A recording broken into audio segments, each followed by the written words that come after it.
केलं केलं केलं.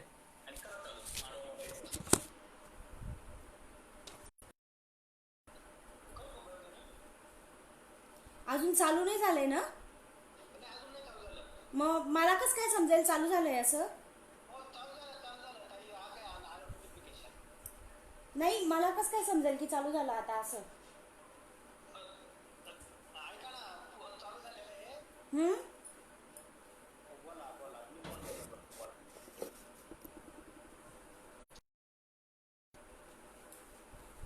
राधे राधे. राधे राधे. रामकृष्ण हरी सर्वांना.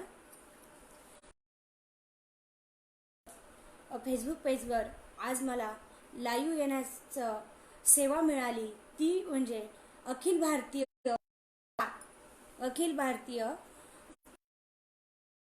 महाराष्ट्र अखिल भारतीय मराठा संघटनेच्या अध्यक्ष रोहिणीताई यांच्यामुळे ही सेवा मला आज मिळाली आहे. आणि आपल्याला हे लाईव्ह दिसत आहे ते आमचे सर्वांना आपल्याला लाईव्ह दिसत आहे ते आमचे दादा परमार्थप्रेमी आदित्य भागवत, त्यांच्यामुळे आपल्याला आज सर्वांना लाईव्ह पाहायला मिळत आहे. आजचा माझा विषय आहे द्रौपदी.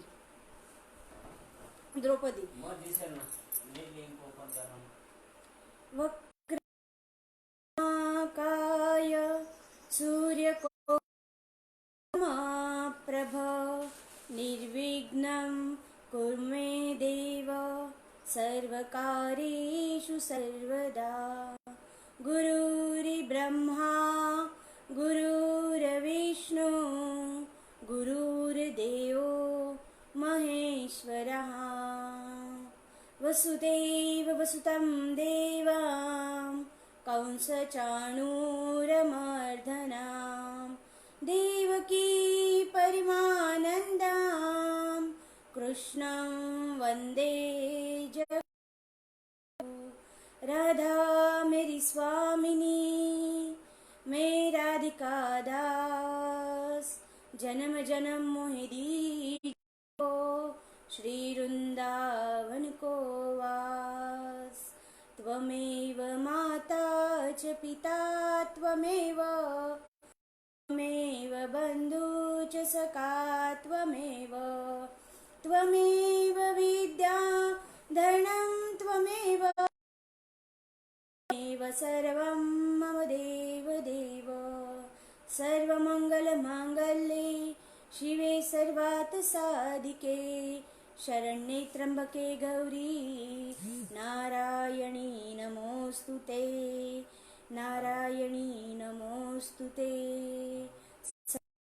राधे राधे. रामकृष्ण हरी. आजचा माझा विषय आहे द्रौपदी हे नाव आपण घेतलं म्हणजे आपल्या डोळ्यासमोर येते ती द्रुपद राजाची कन्या आणि 5 पांडवांची पुत्री, 5 पांडवांची पत्नी. ये द्रौपदी माता का जन्म कैसे हुआ? द्रौपदी माता का जन्म यज्ञ कुंड से हुआ है ऐसा कहा जाता है, लेकिन नहीं, उनका जन्म यज्ञ कुंड से हुआ है ऐसा कहा जाता है, लेकिन द्रुपद राजा ने वो यज्ञ इसलिए किया था कि द्रोणाचार्य ऋषि और द्रुपद राजा के बीच में एक वैर था. वो वैर का बदला लेने के लिए द्रुपद राजा ने वो यज्ञ किया था और वो यज्ञ से वो एक पुत्र प्राप्त करना चाहते थे और वो यज्ञ उन्होंने किया. उससे एक पुत्र तो प्राप्त हुआ ही, लेकिन उस यज्ञ से द्रौपदी माता भी प्राकट्य हुई. और ये द्रौपदी माता जब प्राकट्य हुई तो ये तरुण अवस्था में प्राकट्य हुई. द्रौपदी माता यज्ञ से प्राकट्य हुई भी कहा जाता है और वो भगवान श्री कृष्ण की भक्त है, इसलिए उनको कृष्ण नाम से भी जाना जाता है. वो पांचाल देश राजा की पुत्री है द्रुपद राजा की, इसलिए उन्हें पांचाली कहा जाता है. और वो 5 पांडवों की पत्नी थी, इसलिए भी उन्हें पांचाली ऐसा कहा जाता है. द्रौपदी माता अपने पिता के साथ पांचाल देश में रहती है. एक दिन वहाँ भगवान श्री कृष्ण आते हैं और द्रौपदी देखकर मोहित हो जाती है और अपने ही मन में कहती है कि मैं भगवान श्री कृष्ण के साथ ही करूंगी। ऐसे वो मन में सोच है और भगवान श्री कृष्ण को पता चला कि द्रौपदी के मन में ऐसा विचार कर रही है कि मैं विवाह करूंगी तो कृष्ण से यानी मुझसे नहीं। तब भगवान श्री कृष्ण द्रुपद राजा के पास जाते हैं और उनको बताते हैं कि द्रुपद राजा, तुम्हारी पुत्री अब विवाह के योग्य हो गई है, आप उसका विवाह। तब द्रुपद राजा कहते हैं ठीक है भगवान, हम उनका तब द्रुपद राजा उस अपने पुत्री के द्रौपदी माता का विवाह के लिए स्वयंवर रचाते हैं और उस स्वयंवर में सब चक्रवर्ती बलशाली सब राजा वहां आते हैं और वह उस इसमें पांडव और उस इसमें राधे राधे उस इसमें पांडव को भी उसमें पांडव भी तब पांडव लक्ष्य कारागृह से गुप्त रास्ते से निकल जाते क्योंकि ये गौरव उनको लक्ष्य कारागृह में जलाने का प्रयास करने वाले थे। इसलिए वो उस लक्षागृह से गुप्त मार्ग से निकलकर ब्राह्मण का वेश धारण कर एक नगरी में आकर वो रह रहे हैं। और पांडव कहाँ है ये बात है जब भगवान द्रौपदी माता भगवान कृष्ण से कहती है कि हे भगवान, आपने मुझे कहा कि मैं तो कर सकता, तब मेरा विवाह किससे होगा। तब भगवान श्री कृष्ण द्रौपदी को समझाते हैं कि हे द्रौपदी, तुम्हारा विवाह मेरा शिष्य, मेरे जैसे दिखने वाला धनुर्धारी अर्जुन से होगा। तब द्रौपदी माता कहती है ठीक, ये भगवान ने तो द्रौपदी माता को वचन दिया विवाह अर्जुन से हो। ये उस स्वयंवर में पांडव नहीं आएंगे तो अर्जुन के साथ द्रौपदी माता का विवाह कैसे होगा। तो भगवान श्री कृष्ण को ही पता है कि जब लक्ष्य कारागृह वो 5 पांडव गुप्त रास्ते से निकल गए तो वो कहाँ गए हैं। तब वो भगवान श्री कृष्ण वैद्य जी को पांडवों को जहाँ रहते हैं वहां जाकर उनको पांचाल देश के राजा द्रुपद, उनकी बेटी का स्वयंवर है, वहां आमंत्रित करो, उनको वहां बुलाया है ऐसा कहो। तब 5 पांडव वहां उस स्वयंवर में आते हैं और द्रुपद राजा स्वयंवर में उनकी एक अट रहती है। वो कहते हैं कि मेरी बेटी का विवाह होगा, लेकिन ये एक निरंतर घूमते हुए यंत्र उन्होंने गया है और उस निरंतर घूमते हुए यंत्र के छिद्र में जो भी वीर निश्चिंत धनुष्य की प्रत्यक्षा चढ़ाकर 5 बाण लक्ष्य में वो केंद्र में लगाएगा, उसी के साथ द्रौपदी का विवाह होगा। सब को ये शर्त मान्य होती है और वो सब राजा वहाँ अपना अपना पराक्रम आते हैं। बड़े बड़े राजा वहाँ आए हैं। बाण वो लक्ष्य भेद नहीं कर सकते हैं, होकर अपनी अपनी जगह पर जाकर बैठ जाते हैं। बाद में कर्ण वहाँ आते हैं और आते हैं और धनुष उठाते हैं।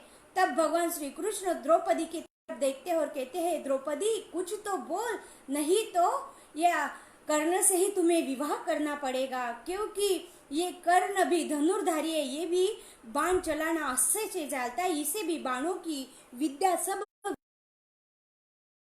माता भगवान श्री कृष्ण के तरफ देखती है और कहती है कि भगवान, आपने ही मुझे स्वयंवर करने के लिए मनाया, आपने ही मुझे कहा था, आप ही मुझे कुछ बताओ, अब मैं क्या करूं, आप ही कुछ बताओ।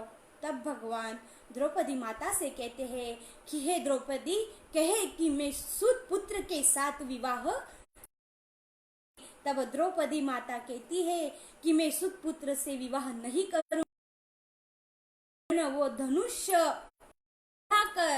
उठाकर उन्हें प्रत्यक्षा लगाने वाले थे, वैसे ही वो धनुष नीचे रख देते हैं और वहां से उस सभा में से वो चले जाते हैं, क्योंकि उनका वहां अपमान हो जाता है, निकल जाते हैं।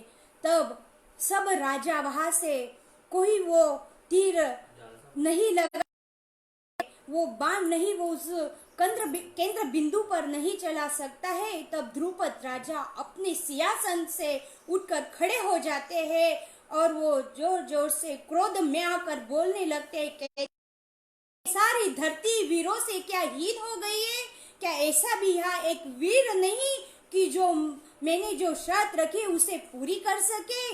क्या एक भी ऐसा वीर नहीं जो मेरी पुत्री के साथ विवाह कर सके? क्या मेरी बेटी अजन्म कुंवारी रहेगी?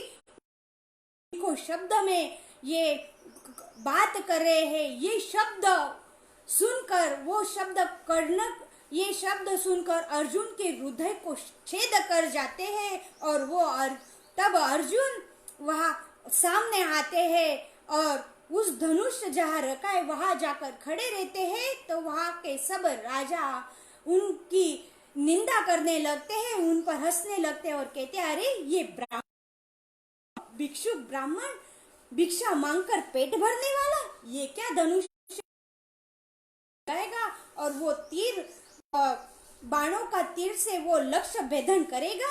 ये तो ब्राह्मण है, ये कैसे हो सकता, ये कैसे कर सकता है? तब महाराज भगवान तो अपने भक्त की निंदा नहीं सुन सकते। तब भगवान श्री कृष्ण उठकर खड़े हो जाते हैं और सब राजाओं को शांत करवाते हैं और अब अर्जुन वो धनुष पर प्रत्यंशा लगाते हैं और प्रत्यंशा लगाने के बाद वो 5 तीर उस छिद्र में, उस कर्ण में लगा, उनका विवाह द्रौपदी के साथ होता है। तब विवाह होने से पहले द्रौपदी माता भगवान श्री कृष्ण से कहती है, अरे कृष्ण, तुमने मुझसे झूठी बातें क्यों की? तुमने मुझे झूठा वादा, विवाहधारी अर्जुन से होने वाला है, आपके भक्त के साथ होने वाला है, वो धनुर्धारी है, आपके जैसा दिखने वाला है, आपने ऐसा झूठा वादा मुझसे क्यों किया? भगवान श्री कृष्ण जी ऐसे बात में पूछ रही है। तब भगवान मुस्कुरा रहे हैं, कुछ नहीं कहते हैं और उनका होता है, उनका विवाह होता है। विवाह होने के बाद द्रुपद राजा अपनी बेटी को विदा करने के लिए एक सुंदर सा रथ तैयार करते हैं और उस रथ में अपनी बेटी को कहते हैं कि हे पुत्री, इस रथ में बैठकर तुम यहाँ से जाओ। तब द्रौपदी माता कहती है कि नहीं पिताजी, मैं इस रथ में बैठकर नहीं जाऊंगी, मेरा तो एक भिक्षुक ब्राह्मण के साथ विवाह हुआ है, जैसे ये ब्राह्मण मुझे रखेंगे, जैसे ये ब्राह्मण जो भिक्षा मांगकर खाएंगे, उनका जो वो जैसे पेट भरेंगे वैसे ही मैं मेरा पेट भरूंगी, वहां मुझे राज्य वैभव का सुख मिलने वाला नहीं है। इसलिए मैं आपसे क्षमा मांगती हूँ, हाथ जोड़ती हूँ, मैं इस रथ में नहीं बैठ सकती पिताजी, मुझे क्षमा कर दो, मैं इस ब्राह्मणों के साथ ही पैदल पैदल उनके साथ जाऊंगी। और द्रौपदी माता उनके साथ पैदल पैदल उनके जो 5 पांडव, वो जो 5 ब्राह्मण जहाँ रह रहे उनके साथ पैदल पैदल जा रही है। और जैसे ही वो कुटिया के पास समीप आ जाते हैं, तब द्रौपदी माता के मन में विचार आता है, वो सोचती है 3 लोग और मेरे पीछे 2 लोग चल रहे हैं, क्यों मेरे आगे 3 लोग और मेरे पीछे 2 लोग चल रहे, ऐसा लगता है कि यही 5 पांडव हो सकते हैं। वो अपने मन में ही विचार कर रही है, सोच रही है ये कि एक भिक्षुक ब्राह्मण भिक्षा मांगकर पेट भरने वाला हार गए, वो बाण नहीं चला पाए, वो लक्ष्य भेदन नहीं कर पाए और ये ब्राह्मण ने कैसे कर दिया। अरे अर्जुन हो सकता है ये ऐसे है। तब वो कुटिया के पास आ जाते हैं और कुटिया के पास आ जा